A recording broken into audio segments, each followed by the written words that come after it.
En este vídeo trataremos la monitorización del uso de la energía en edificios terciarios. La necesaria mejora de la eficiencia energética y de las condiciones interiores de confort del actual parque edificatorio debe apoyarse en el conocimiento previo de su comportamiento energético, como punto de partida para futuras actuaciones tanto de rehabilitación como de nueva planta. La caracterización del comportamiento energético debe centrarse en el estudio del comportamiento térmico y lumínico global, como resultado de las interacciones del conjunto de elementos, respondiendo a los requisitos de demanda y consumo, frente a análisis individuales de requisitos por elementos.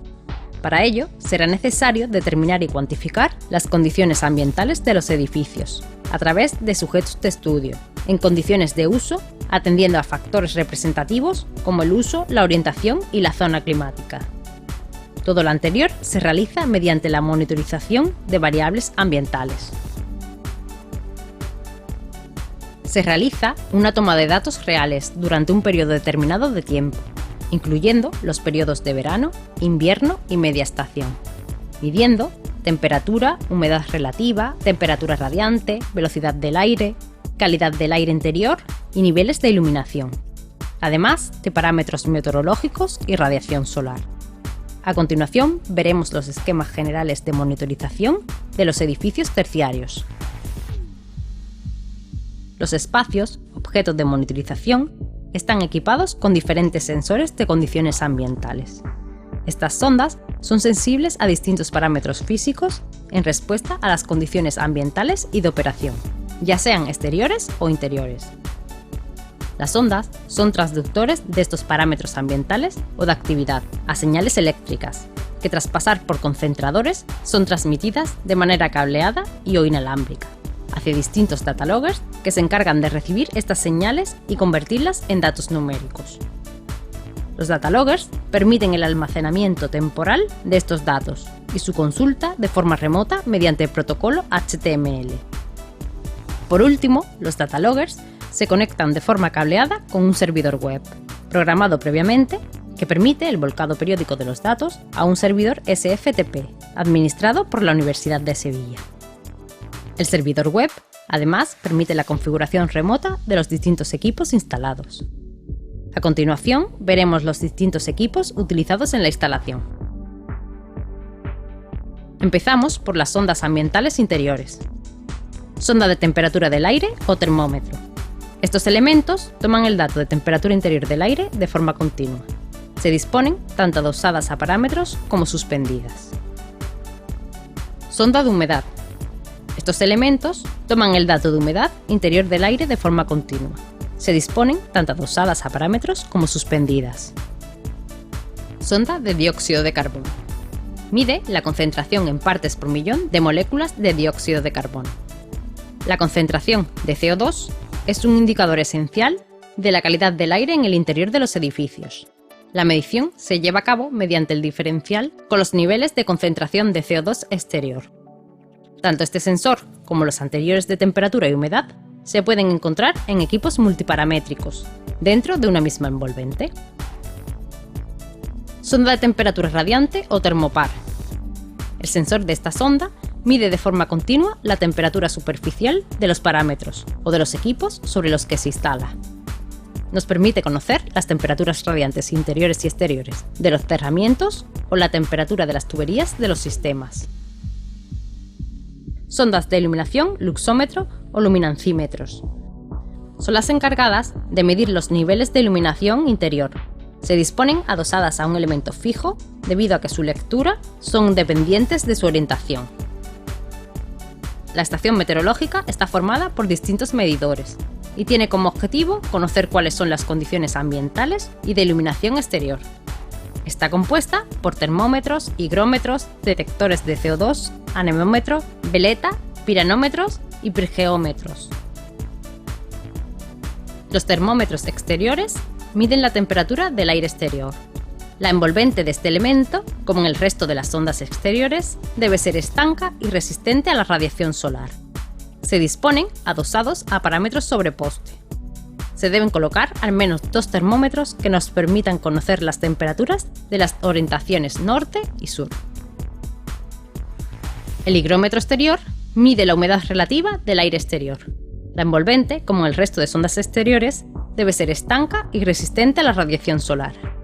Se disponen adosadas a parámetros sobre poste, también norte y sur. Como ya se ha indicado, los niveles de CO2 se miden mediante el diferencial con los niveles de concentración de CO2 interior. Los anemómetros nos permiten conocer la velocidad del viento, para así, de forma indirecta, saber la presión de incidencia del viento sobre los parámetros exteriores. Además del anemómetro, podemos conocer la dirección del viento mediante veletas. Para conocer la cantidad y tipo de radiación solar incidente sobre la envolvente de los edificios, utilizamos luxómetros, piranómetros y pirgeómetros, que nos miden respectivamente los niveles de iluminación, radiación solar y radiación solar infrarroja. Con estas mediciones interiores y exteriores, podemos conocer condiciones ambientales de confort y de demanda energética. Para el conocimiento de los consumos en el uso de los edificios, es necesario observar el comportamiento de los equipos de acondicionamiento ambiental.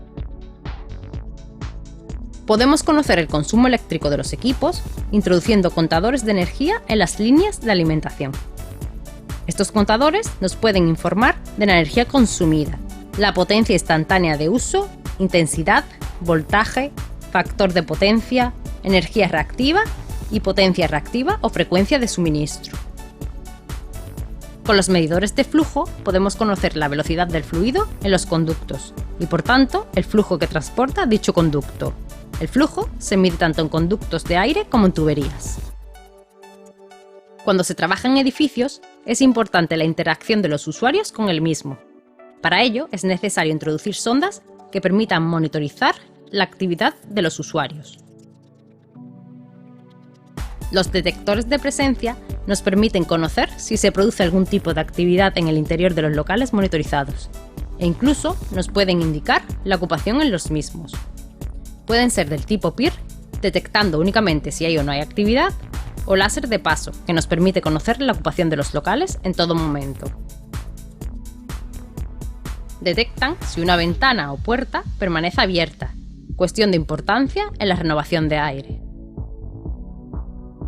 Estos equipos están formados por un emisor, láser o infrarrojo, y una célula lectora, que nos informa de la distancia entre la célula y el emisor, conociendo así el grado de apertura de las protecciones solares, persianas. Las sondas son tan solo transductores que convierten ciertos parámetros físicos en impulsos eléctricos. Permiten agrupar distintas sondas, optimizando las comunicaciones entre estas y el servidor.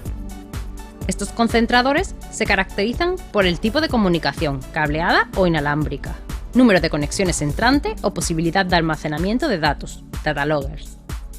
Dependiendo de la interfaz lógica, los concentradores pueden permitir el anidamiento entre sí.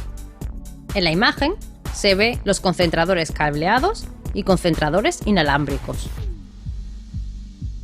Todos los equipos de una instalación de monitorización necesitan de alimentación eléctrica, normalmente continua y a bajo voltaje, entre 5 y 12 voltios.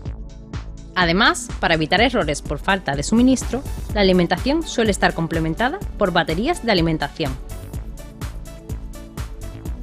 El servidor es el elemento de comunicación más importante de toda la instalación. Consiste en un router que hace de puente entre la instalación de monitorización y el mundo exterior. Necesita, por tanto, de un protocolo de comunicaciones sofisticado, integrando almacenamiento de datos. Además, se encarga de almacenar la configuración de los distintos equipos que forman parte de la instalación. La interfaz de comunicación de los sistemas de monitorización con los usuarios encargados del procesado y mantenimiento de la instalación suele ser mediante un lenguaje fácilmente interpretable por cualquier equipo informático. En la mayor parte de los casos, la comunicación se realiza mediante el lenguaje HTML, que puede ser interpretado por cualquier navegador web.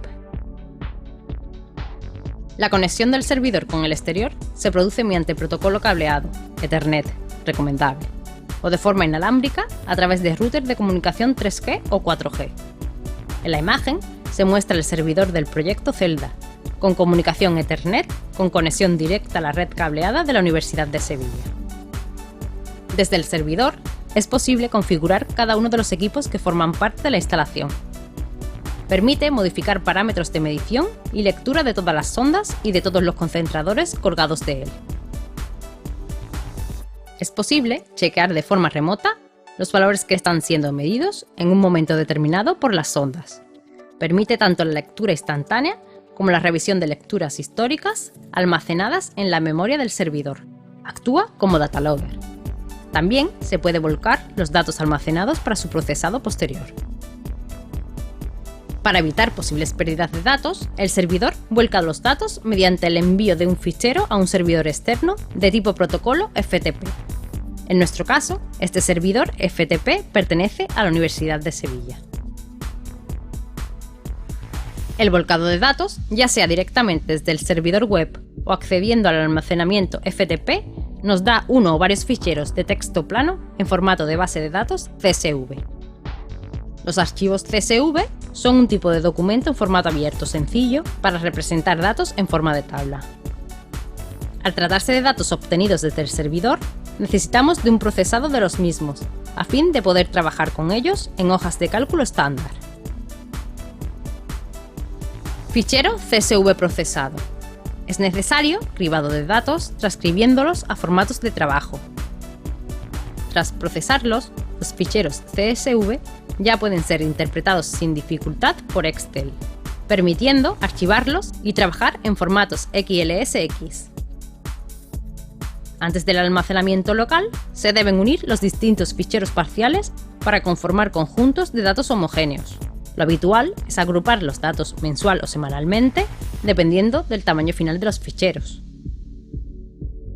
El trabajo con software de hojas de cálculo nos permite ordenar y sistematizar la ingente cantidad de datos con los que tenemos que trabajar. Por poner un ejemplo, en las celdas donde se vienen realizando ensayos de comportamiento de cerramientos, disponemos de un total de 131 sondas. Si estamos realizando lecturas paramétricas cada 5 minutos, al cabo de un mes tendremos que trabajar con un total de 131 por 12 por 24 por 30, igual a 1.131.840 datos. Los datos obtenidos nos permiten analizar el comportamiento de los locales objeto de estudio para las distintas configuraciones programadas. En la imagen aparecen gráficas que muestran la demanda observada para distintas configuraciones de uso en distintos locales. Se podrían realizar estudios pormenorizados, ratificación de modelos, comprobación de distintas configuraciones, etc.